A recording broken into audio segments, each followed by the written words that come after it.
પ્રધાનમંત્રી નરેન્દ્ર મોદીને ગાંધીનગરમાં આવકારવાની તૈયારીઓ પૂરજોશમાં ચાલી રહી છે। સ્વાભાવિક છે કે આજે રાજકોટથી અમદાવાદ અને પ્રધાનમંત્રી સીધા જ ગાંધીનગર મહાત્મા મંદિર મેટ્રો સ્ટેશનના ઉદ્ઘાટન માટે આવશે। સ્વાભાવિક છે કે મેટ્રોનું ફેઝ 2નું કામ પૂર્ણ થઈ ચૂક્યું છે, એટલે હવે સચિવાલયથી મેટ્રો સીધી જ રીતે મહાત્મા મંદિર સુધી આવશે અને અહીંયા રેલવે કનેક્ટિવ સાથે જોડાઈ જશે। આ પ્રકારનું આયોજન છે। અત્યારે પ્રધાનમંત્રીને આકારવા માટે આપ જે દ્રશ્યો જોઈ રહ્યા છો એ ડાંગી નૃત્યથી માંડીને ટ્રાઇબલ જે નૃત્ય છે એ નૃત્ય કરવામાં આવી રહ્યું છે, એ જોરશોરથી અત્યારે ચાલી રહ્યું છે।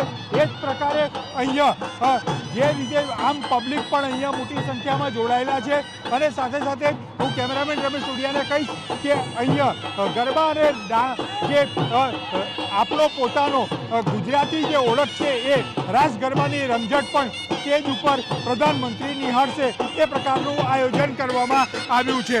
સમગ્ર ગુજરાતમાં 400થી વધુ કલાકારો અત્યારે પ્રધાનમંત્રીશ્રીનું સ્વાગત કરવા ઉપસ્થિત છે। એમાં ગુજરાતની ભાતીગળ પરંપરા રાસ અને ગરબા સાથે આદિવાસી નૃત્યો, ક્લાસિકલ નૃત્યો, રાઠવા, ડાંગી નૃત્ય અને સુરેન્દ્રનગરનો રાસ, આવા અલગ અલગ 400થી પણ વધારે કલાકારો અત્યારે માનનીય વડાપ્રધાનશ્રીનું સ્વાગત કરવા માટે ઉપસ્થિત રહેશે। આમાં કેટલા કલાકારો ભાગ લઈ રહ્યા છે અને કેટલો ટાઈમ માટેનો આ પરફોર્મન્સ અહીંયા કરવામાં આવશે? આમાં 400થી વધારે કલાકારો ભાગ લઈ રહ્યા છે અને છેલ્લા 1 કલાકથી આ લોકો પરફોર્મન્સ કરવાના છે અને હજી માન્ય વડાપ્રધાનશ્રી આવશે ત્યાં સુધી આ લોકો પોતાની પ્રસ્તુતિ આપવા જઈ રહ્યા છે।